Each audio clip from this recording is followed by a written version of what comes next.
¿El PRI tomó su segundo aire el pasado 4 de junio en las elecciones o, como dicen algunos, va en picada rumbo a la derrota? ¿Qué mejor que platicar con eso con nuestro invitado aquí en el Sillón de Pensar?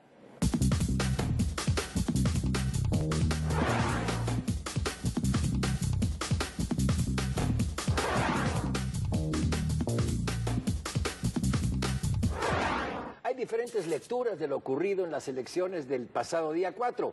El PRI ganó, perdió, ganó a la mala, en fin. De esto y más vamos a conversar en el Sillón de Pensar con Enrique Ochoa. ¿Qué tal, Enrique, presidente nacional del PRI? Gusto en recibirte. Muchas gracias, Pablo, por darme la oportunidad de estar en tu programa. Les saluda a todo tu auditorio a nivel nacional, aquí en ADN 40. ¿Les fue bien o les fue mal? Nos fue bien gracias al voto de las mayorías de los mexicanos en el Estado de México, en Coahuila, y ciertamente también tuvimos victorias en Nayarit y en Veracruz, y sobre todo establecimos la ruta para detener al populismo autoritario en la elección del 2018.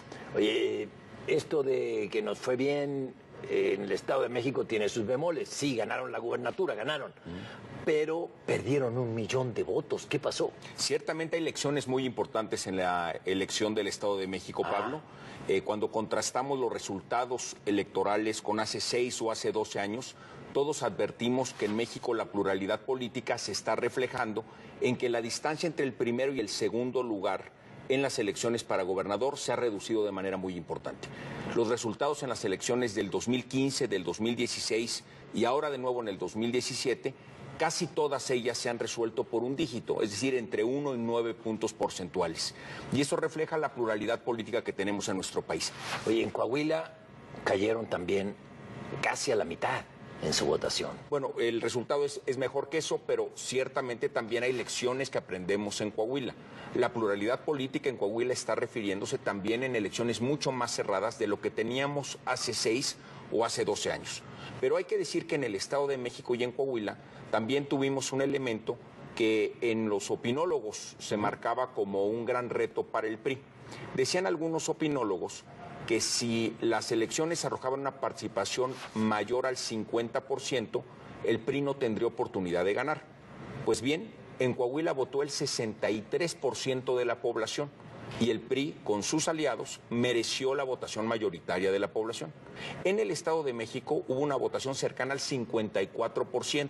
También es una votación históricamente alta para elecciones a gobernador en el Estado de México, por arriba del 50% que algunos opinólogos marcaban como que era el límite donde pudiéramos ganar, y ganamos también en el Estado de México con el voto mayoritario de las mujeres y de los hombres libres del Estado.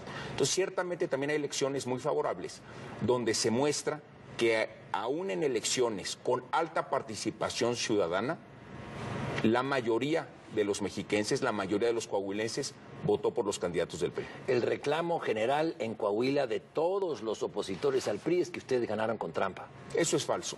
No han presentado una sola prueba en esa materia y lamentablemente nos estamos enfrentando a una nueva generación de malos perdedores. El nuevo aprendiz de López Obrador es Ricardo Anaya, que sorprende, Pablo, porque Ricardo Anaya hace un año precisamente le levantaba el brazo al candidato panista que ganaba la elección en Durango. Y la ganaban en Durango por cerca de 25,000 votos. Pues bien, ahora en Coahuila ellos pierden la elección por cerca de 31,000 votos y la impugnan. ¿Cómo es que antes 25,000 votos eran suficientes para reclamar una victoria y ahora más de esos, ahora 31,000 votos, son razón para impugnar? Se tiene que reconocer en las democracias que se gana o se pierde por un voto, con mucha mayor razón por 31,000 votos. Y se tiene que respetar esa elección libre de la ciudadanía y reconocer las victorias y reconocer las derrotas. Hay otro sinsentido, Pablo. En Coahuila, en la misma elección, ganó el Partido Acción Nacional la alcaldía de Torreón. Sí. La ganó también por cerca de 25,000 votos. Y por otro lado, perdió Saltillo por más de 35,000. ¿Cómo es posible que si la elección se organizó el mismo día, con los ciudadanos que llevaron a cabo la organización y la vigilancia de las elecciones, con los mismos ciudadanos coahuilenses que contaron los votos y llenaron las actas, con la presencia de los representantes de los partidos políticos, donde no se registró problema alguno, y ahora el PAN celebra haber ganado Torreón, e impugna Saltillo.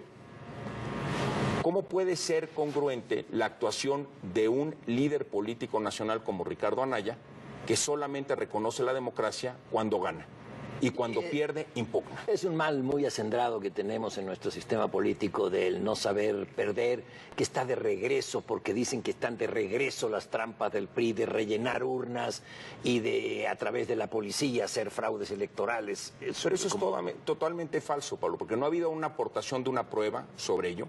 Pero además, recordemos, las elecciones las organizan los ciudadanos que aceptan capacitarse con la institución electoral, que le dedican todo el domingo a participar directamente en la contienda democrática, que ven que sus vecinos acuden a votar con padrones establecidos, que la gente vota de manera libre y que los vecinos, también los ciudadanos, cuentan los votos y lo registran el resultado en las actas.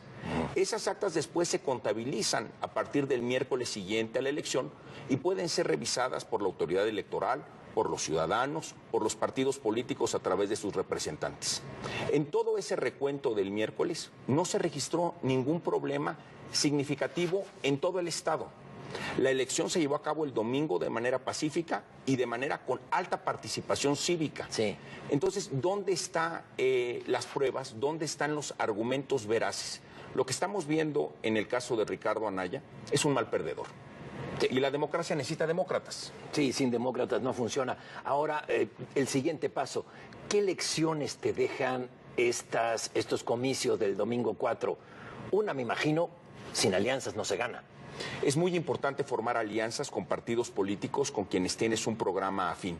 Pero la alianza más importante, Pablo, es con la ciudadanía. Nosotros percibimos que una lección muy importante que tenemos en el Estado de México es que la ciudadanía le quiso poner un alto al avance del populismo autoritario. Claramente había un riesgo muy marcado en el Estado de México que el populismo autoritario que tanto daño le ha hecho a América Latina entrara a México a través de la elección en el Estado de México. Detuvimos a López Obrador y a Morena y la respuesta que hemos visto en los mercados financieros es extraordinariamente positiva.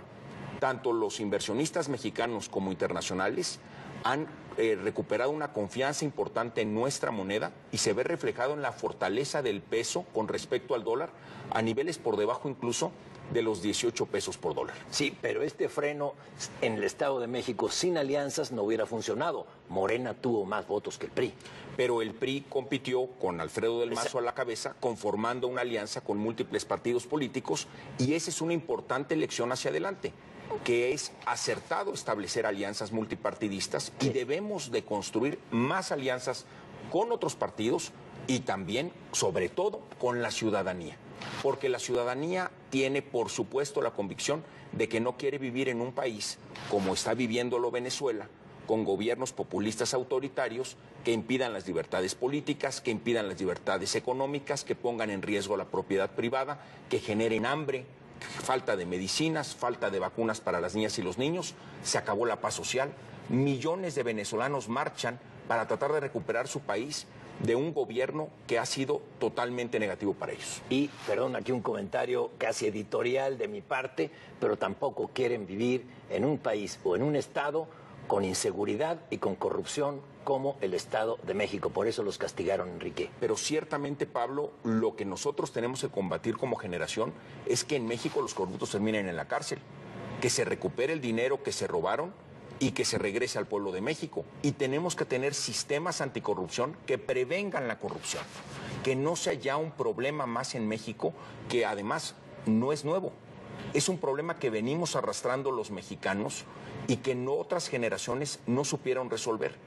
Descansa en la responsabilidad de esta generación, con la participación de los medios de comunicación, de la ciudadanía de manera muy amplia, del sector empresarial, del sector académico, de los partidos políticos, en hacerle un frente total a la corrupción y a la impunidad. Otra lección de estos comicios, ¿no sería que no hay que arrancar tan tarde? Porque la profesora Delfina arrancó casi con un año de anticipación y por eso ustedes ganaron por solamente 3 puntos, de acuerdo con el cómputo hasta ahora. ¿No arrancaron demasiado tarde? Este es un elemento bien interesante, Pablo, y qué bueno que lo pones sobre la mesa, porque la única que ha cometido una ilegalidad en la elección del Estado de México es precisamente Morena Delfina, la candidata de López Obrador. Porque esos actos anticipados de campaña que hizo como promotora de la soberanía le permitió arrancar la contienda mucho antes que todos los demás que sí obedecemos la ley. Sí. La ley electoral establece puntualmente cuándo se deben de hacer precampañas y campañas. Hacerlo anticipadamente deriva en una causal de nulidad. Ha habido elecciones en nuestro país que se han anulado precisamente porque las candidatas de Morena empiezan la contienda electoral, empiezan su proselitismo antes de la fecha establecida en la ley. Ese fue el caso de la candidata en Zacatecas, en la capital de Zacatecas, el año pasado, que el Tribunal Electoral anuló la elección e instruyó que se repitiera y perdió Morena. En el caso del Estado de México, claramente Delfina inició sus actos proselitistas cerca de 9 meses antes de que iniciara formalmente y legalmente las campañas.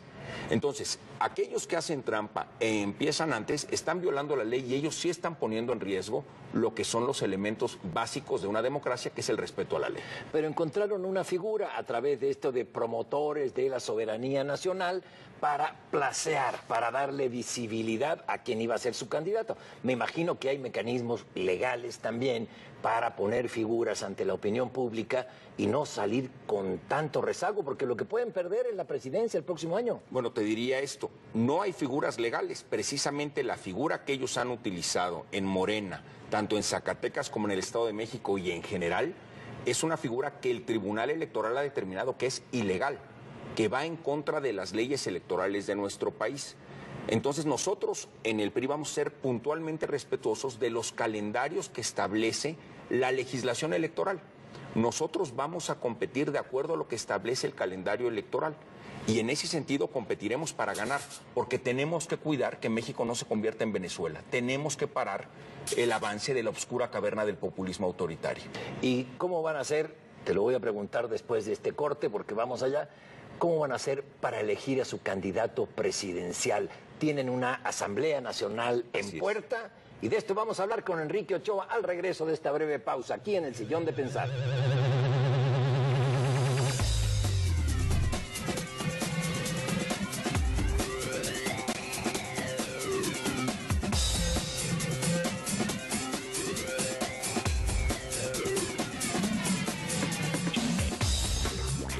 Regreso en el Sillón de Pensar con el presidente nacional del PRI, Enrique Ochoa.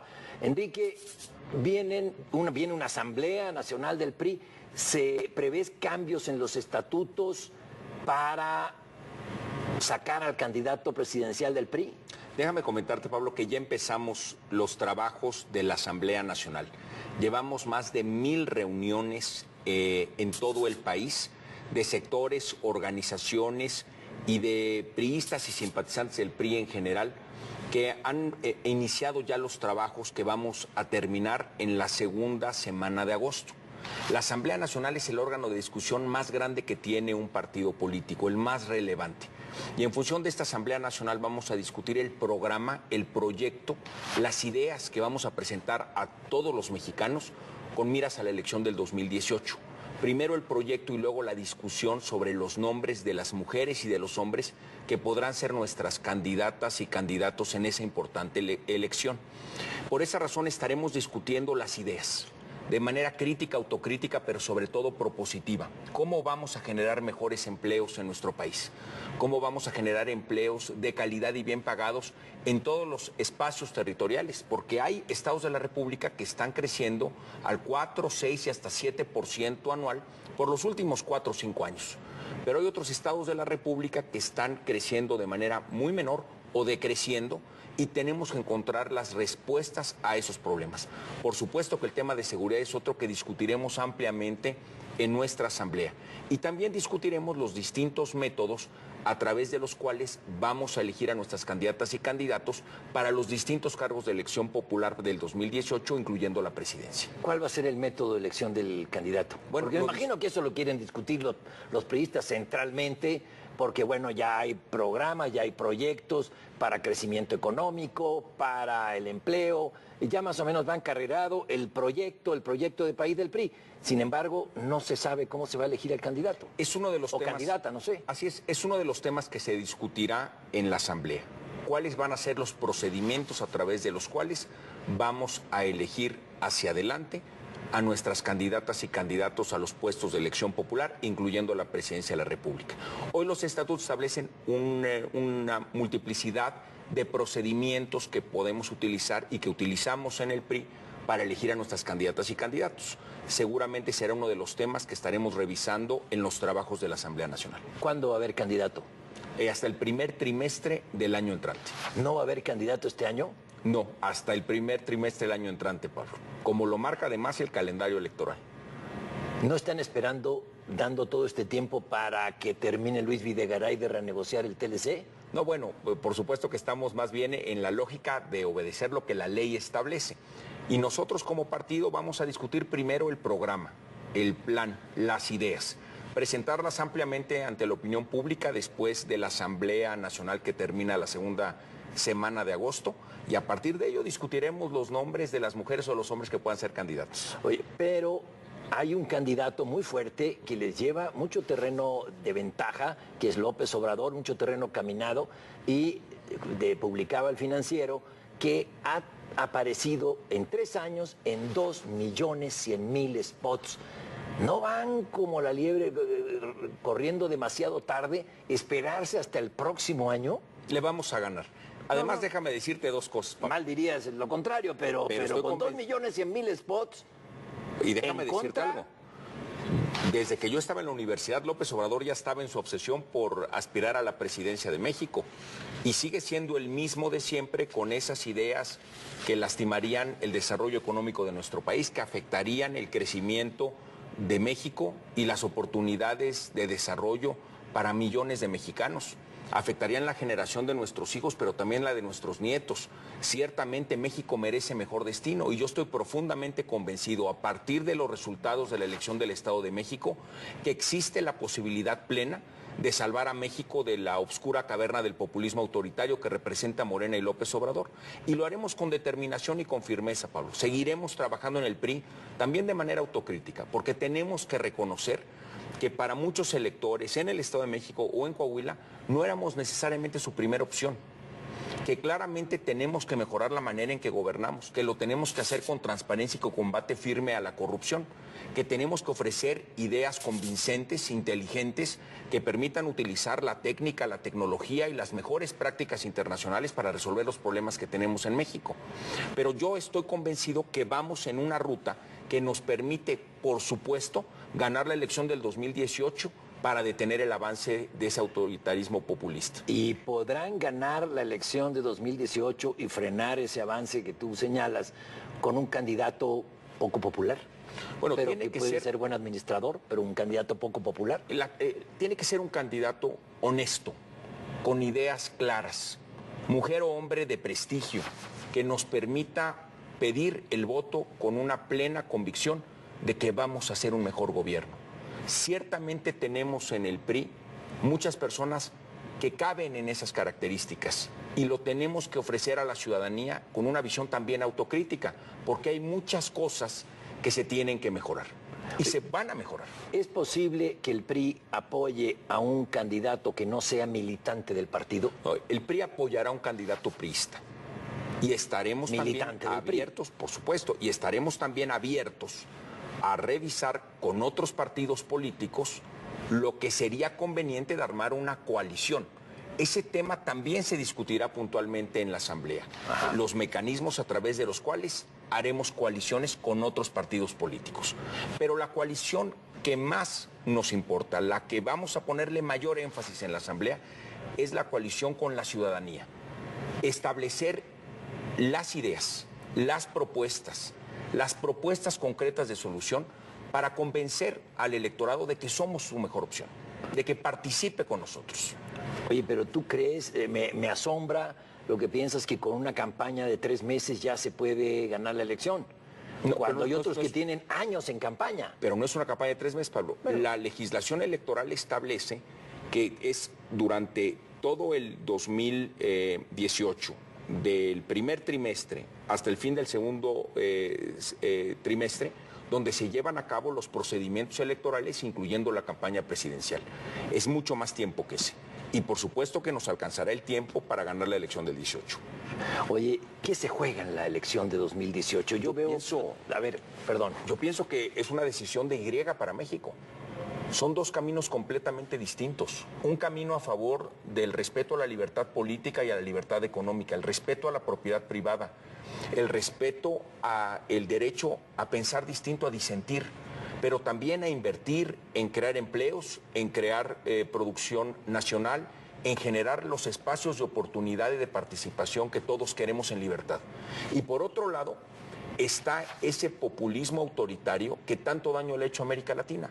Ningún país de América Latina, Pablo, ha salido más fuerte, más rico, más justo o menos corrupto con gobiernos populistas autoritarios en América Latina. Ninguno.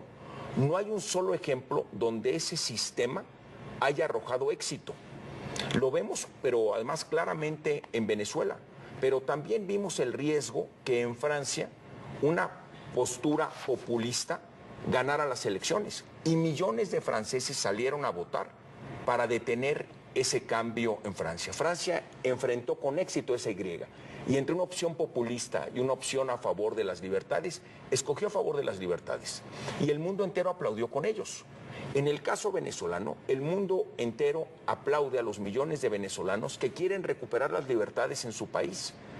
Yo estoy convencido que en México, en el 2018, tenemos que actuar con firmeza y con decisión para que México no vaya hacia la ruta del populismo autoritario. Y el mundo entero estará con nosotros también respaldando esa idea.